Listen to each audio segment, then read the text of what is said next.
otro lado tenemos la literatura del barroco, la época del barroco.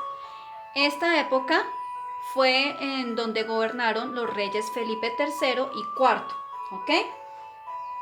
En este momento empieza a verse ya un poco de crisis, eh, agitación, un poco de crisis y agitación, porque en esa época ya fue cuando sucedió lo que se llama el cisma religioso. Es decir, en Alemania, un señor que se llamaba Lutero y otro que se llamaba Calvino eran sacerdotes católicos, pero se cansaron de la corrupción que tenía la Iglesia Católica y de la permisividad que tenían hacia ciertas personas. O sea, ciertas personas podían hacer un montón de cosas y no importaba porque les daban plata, y las demás tenían que aguantarse en lo que el clero decía, y pues eso no les gustó a Lutero y a Calvino. Ellos, leyendo la Biblia, se dieron cuenta de que habían muchas cosas que realmente no concordaban entre lo que hacía el clero y lo que supuestamente tenía que hacer la gente. Entonces se dio una cosa que se llama la Reforma. Ahí fue donde aparecieron los protestantes. Hubo varios países que se acogieron a esa reforma, que fueron Alemania, Austria, Inglaterra, aunque pues en Inglaterra la parte del protestantismo se dio más que todo porque el rey Enrique VIII quería divorciarse y volverse a casar, y la religión católica no lo permitía. Entonces él decidió acogerse a la parte de la reforma y hacer su propia religión, que se llama el anglicanismo en este momento, eh, para poderse casar nuevamente con la mujer que quería casarse en ese momento. ¿Listo? Entonces, en Europa, la Iglesia Católica eh, hace una campaña que se llama la campaña de la contrarreforma. Y en esa contrarreforma la parte religiosa se volvió muchísimo más dura de lo que antes había sido. La Inquisición se convierte en una institución mucho más perseguidora y mucho más terrible de lo que antes había sido, y por ese mismo motivo España, que sí siempre fue muy católica desde el principio y no se acogió nunca a la parte de la contrarreforma, la Inquisición se convirtió en una institución supremamente importante tanto en España como en las Américas. ¿Ok? Entonces todo eso se empieza a ver reflejado en la literatura. Por otra parte, también para ellos fue muy duro la derrota de lo que ellos llamaban la Armada Invencible, porque después de que muere Enrique VIII, eh, quedaron dos posibles reinas para gobernar. Una de ellas se llamaba María y la otra se llamaba Isabel.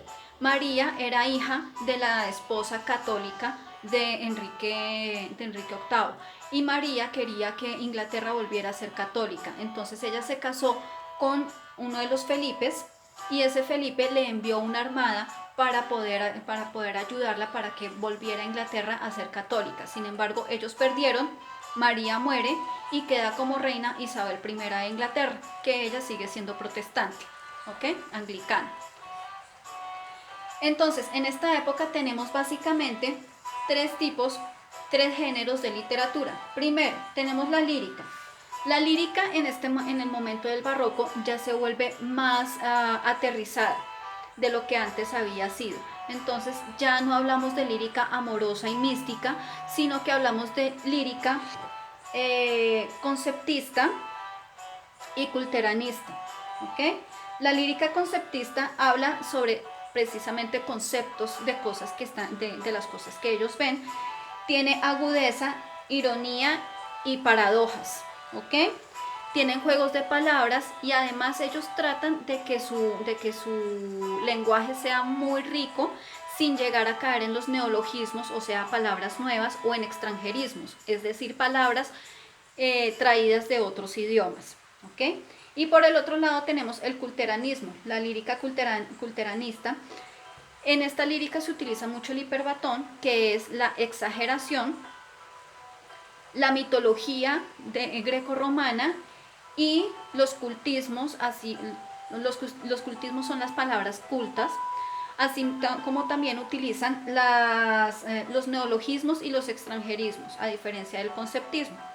Y por otro lado, tenemos la narrativa. Dentro de la narrativa tenemos la novela moderna. ¿Ok? La novela moderna refleja los problemas sociales de la época. El ejemplo más evidente de novela moderna que nosotros tenemos es El Quijote, de Miguel de Cervantes Saavedra. El Quijote es una parodia de las novelas caballerescas, ¿listo? Y en esa novela pues obviamente se va a hablar sobre los problemas sociales, se va a utilizar el humor, se van a utilizar las paradojas, las parodias, ¿listo? Y además se ve una evolución en los personajes. El Quijote comienza como un hombre que se la pasa leyendo novelas caballerescas, enloquece, se vuelve un caballero andante, toma a su vecino Sancho Panza como escudero, se va a vivir aventuras extrañas, como en las novelas caballerescas hablan mucho sobre cosas fantásticas, pues obviamente él se imagina gigantes y cosas que realmente no hay, y todas sus aventuras siempre terminan mal. Hasta que al final él vuelve a su casa y toda su locura se va disipando. Ese es el final del Quijote, ¿ok? Entonces, pues básicamente este es el inicio de la novela moderna. Además, tenemos dentro del teatro las comedias y los entremeses. Los entremeses son pequeñas obras de teatro muy cortas, en donde hay personajes populares. Casi siempre dentro de esta nueva literatura se trata sobre personajes populares y muy poco se habla sobre personajes nobles. Y cuando se tratan personajes nobles siempre es para criticarlos y burlarse de su comportamiento. ¿Ok? Y tenemos las comedias. Las comedias se empiezan a desarrollar a partir del trabajo que hace un autor que se llama Lope de Vega. ¿Ok? Lope de Vega hace que las comedias tengan 3 actos, que estén en verso para que se puedan memorizar más rápido. Hacen muchos cambios de escenografía. Y además hay cosas trágicas y cómicas, y generalmente cuando ponen esas partes trágicas y cómicas están representadas por personajes de la nobleza, la parte trágica, y personajes populares en la parte cómica. ¿Listo?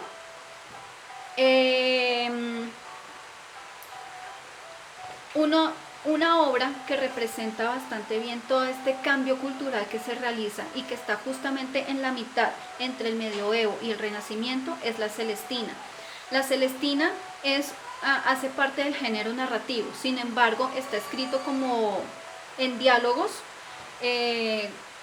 como si quisieran hasta cierto punto que fuera representado. En la Celestina precisamente suceden estas cosas. Hay representación de la parte trágica, y la parte trágica está representada por los nobles, y hay representación de la parte cómica, que está representada por la parte popular. ¿Listo? De hecho se llama la tragicomedia de Calisto y Melibea, pero se reconoce más como La Celestina. Y esto es todo el repaso que nosotros haremos sobre la literatura medieval, renacentista y barroca de España. Espero que lo hayan disfrutado, que hayan aclarado sus dudas y que nos podamos ver muy pronto. ¡Hasta luego!